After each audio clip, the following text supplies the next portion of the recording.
सरकारी नौकरी भारत के हर गांव, हर गली, हर कस्बे में एक सपना है। लेकिन क्या ये सपना अब एक जाल बन चुका है? ऐसा जाल जिसमें युवा 10-12 साल बर्बाद कर देता है, फिर भी हाथ कुछ नहीं आता है। हाथ आता है तो सिर्फ एक एडमिट कार्ड और रिजेक्ट लिस्ट।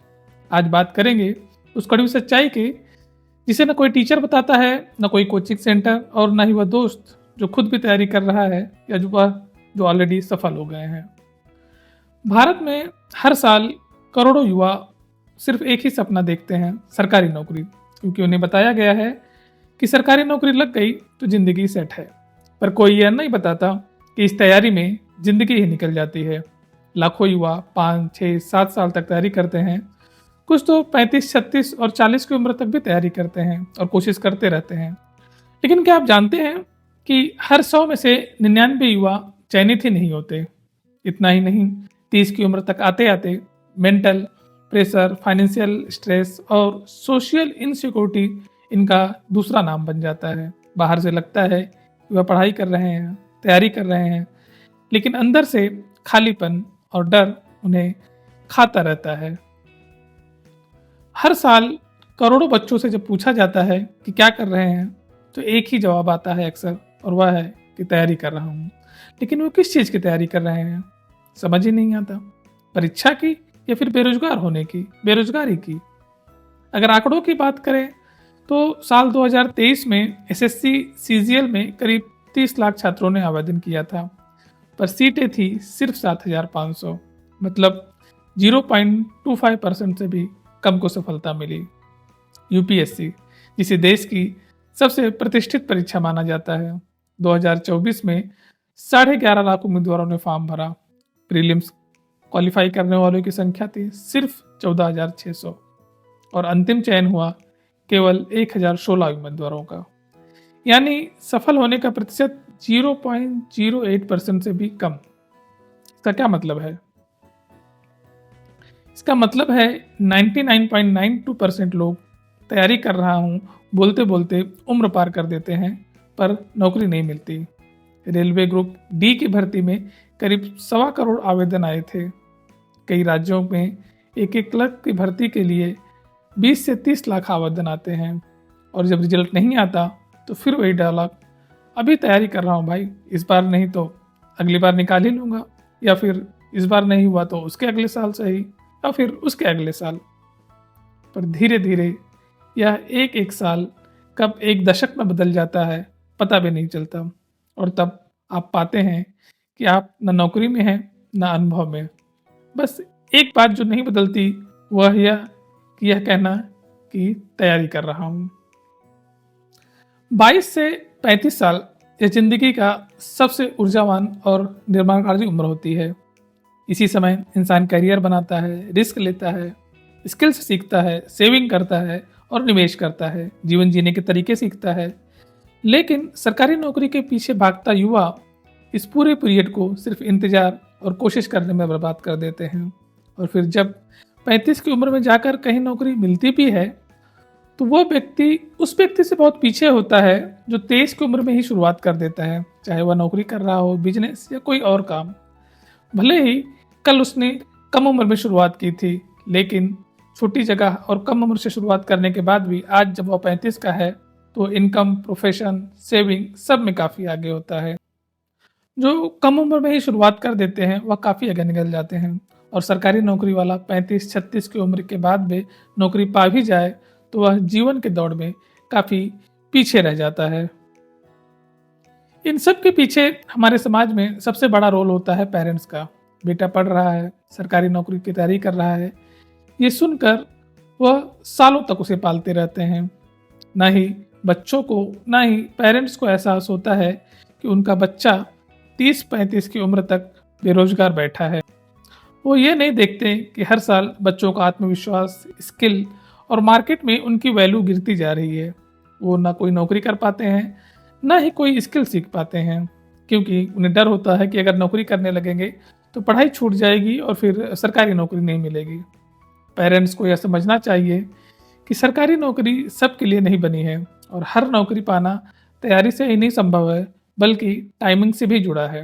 हो सकता है जब तक आप नौकरी पाएंगे उसका महत्व ही खत्म हो जाए। किसी भी चीज़ को पाने में सबसे ज़्यादा महत्वपूर्ण है कि उसे समय से पाया जाए।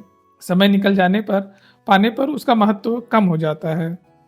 पर भारत में सरकारी नौकरी दिखावा, ऐशो-आराम और दूसरों पर रौब दिखाने के लिए उपयोग होता है। इसलिए सरकारी नौकरी को सिर्फ सरकारी नौकरी नहीं, बल्कि जादू की छड़ी समझा जाता है। ऐसा लगता है कि सरकारी नौकरी आएगी तो जादू की छड़ी हाथ आएगी और जैसे ही वो छड़ी घुमाएंगे सब कुछ ठीक हो जाएगा, सब कुछ बढ़िया हो जाएगा।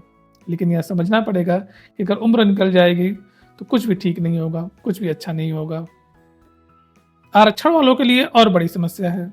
जनरल कैटेगरी में अधिकतर परीक्षाओं की अधिकतम उम्र सीमा 30 से 32 साल है। रिजर्व कैटेगरीज में यही सीमा बढ़ाकर 35 से 40 साल तक हो जाती है। इससे क्या होता है? एक तो जनरल कैटेगरी के युवाओं पर जल्दी तैयारी पूरी करने का दबाव होता है। अगर 30-32 साल तक उन्हें नौकरी ना मिली तो वह कुछ और करने लगते हैं, क्योंकि उनके पास कुछ समय बचा होता है। पर आरक्षण वाले 40 साल तक इंतजार करते रहते हैं और उसके बाद भी कुछ नहीं कर पाते। इसमें एक खेल और खेला जाता है। रिजर्व सीट पर ज़्यादातर उन लोगों को शामिल किया जाता है जिनकी उम्र ऑलरेडी ज़्यादा होती है, ताकि वह कम सर्विस कर सकें और प्रमोशन पाकर उच्च पदों पर ना जा सके। आरक्षण वालों को लगता है कि उम्र में छूट देकर उन्हें फायदा दिया जा रहा है, जबकि इससे उन्हें नुकसान होता है। आरक्षण वालों को चाहिए कि जल्द से जल्द उम्र की छूट की सीमा को खत्म कर देना चाहिए। इस वजह से करोड़ों युवा 35-40 साल तक सिर्फ इंतजार करते रहते हैं। अगर यह इंतजार जल्दी खत्म हो जाए तो वह जीवन में कुछ और भी कर सकते हैं। 30-40 की उम्र तक सीमा की छूट देने की वजह से दोनों ही वर्गों में ऐसे लाखों लोग होते हैं जो 35-36 की उम्र में बेरोजगार रह जाते हैं या फिर उसी समय दूसरा विकल्प शुरू करते हैं जब बहुत देर हो चुकी होती है, काफ़ी देर हो चुकी होती है। उत्तर भारत में जैसे कि यूपी, बिहार, मध्य प्रदेश, राजस्थान सरकारी नौकरी को ही एकमात्र विकल्प माना जाता है। और दूसरी समस्या यह है कि यहाँ के युवा अपने ही जिले में पोस्टिंग चाहते हैं। वह ना पढ़ने के लिए बाहर जाना चाहते हैं, ना ही काम करने के लिए जाना चाहते हैं। उन्हें सब कुछ अपने घर के आसपास ही चाहिए। वह घर छोड़ना ही नहीं चाहते और प्राइवेट सेक्टर को छोटा समझते हैं, नीचा समझते हैं, इसलिए प्राइवेट में भी नहीं जाना चाहते। जबकि दक्षिण भारत, पश्चिम भारत में युवा जल्दी निर्णय लेते हैं, शहर बदलते हैं, फील्ड बदलते हैं, लेकिन रुकते नहीं। उन्हें जहाँ भी मौका मिलता है वहाँ चला जाते हैं और शुरुआत कर देते हैं, नई शुरुआत करते हैं। यही कारण है कि वहाँ का युवा जल्दी आत्मनिर्भर हो जाता है और उत्तर भारत का युवा लंबे समय तक फंसा रहता है सिर्फ और सिर्फ तैयारी करने में। तो क्या करें? इसका समाधान क्या है? समाधान यह है कि इसमें सरकार को भी सोचने की ज़रूरत है और साथ ही साथ सरकार के कदम उठाने के साथ साथ परिवार को भी और पेरेंट्स को भी सोचने की ज़रूरत है। जैसे कि अधिकतम अटेम्प्ट लिमिट होनी चाहिए किसी भी एग्ज़ाम की। जिस प्रकार यूपीएससी में है, जनरल वाले सिर्फ 6 अटेम्प्ट दे सकते हैं 32 की उम्र तक और रिजर्व वाले अनलिमिटेड एग्ज़ाम दे सकते हैं 37 की उम्र तक। जी जैसे एग्ज़ाम भी सिर्फ 2 बार ही दे सकते हैं। अगर ना हुआ तो विद्यार्थी दूसरा विकल्प ढूंढ लेता है, पर अगर मौका रहता है तो पेरेंट्स दबाव डालते रहते हैं दर साल ताकि वह तैयारी करता रहे। दूसरा, विद्यार्थियों को एक टारगेट निर्धारित करना चाहिए, एक समय निर्धारित करना चाहिए। अपने टारगेट को पाने के लिए एक समय निर्धारित कीजिए कि कब तक आप इसे पा लेंगे और नहीं पाएंगे तो प्लान बी की तरफ मुड़ जाएंगे। यह समय 5 से 7 साल के ज़्यादा ना हो। सरकार को भी उम्र सीमा घटानी चाहिए ताकि ज़्यादा उम्र के लोग एग्ज़ाम ना दे पाएँ। भर्ती प्रक्रिया भी समय पर हो ताकि बच्चों का समय बर्बाद न जाए। युवा कौशल आधारित शिक्षा की ओर जाएं। पढ़ाई इस प्रकार करें कि अगर 5-7 साल बाद सरकारी नौकरी ना भी नहीं मिले तो प्लान बी की तरफ आसानी से जा सकें। आपके पास प्लान बी का ऑप्शन हमेशा रहना चाहिए। इसके अलावा स्वरोजगार, डिजिटल स्किल्स, फ्रीलांसिंग पर भी फोकस बढ़े। इसमें भी काफ़ी संभावनाएं हैं, प्राइवेट में असीम संभावनाएं हैं।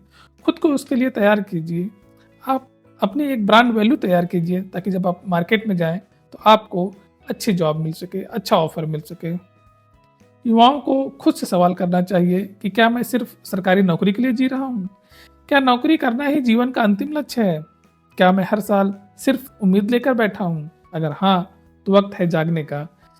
अब तैयारी के साथ साथ कमाई का भी रास्ता सोचिए, क्योंकि कोई आपको नहीं बताएगा कि आपकी उम्र निकली जा रही है। यह बात आपको खुद ही समझनी होगी।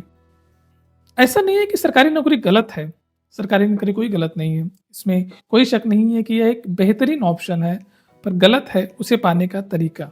गलत है उसे पाने के लिए अपनी पूरी जवानी दांव पर लगाना।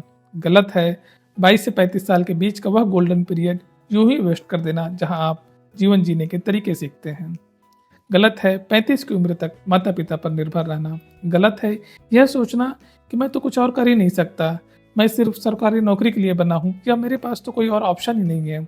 ऑप्शन हमेशा होता है, पर डर और उसमें लगने वाला मेहनत की वजह से आप वह ऑप्शन चुनते नहीं हैं।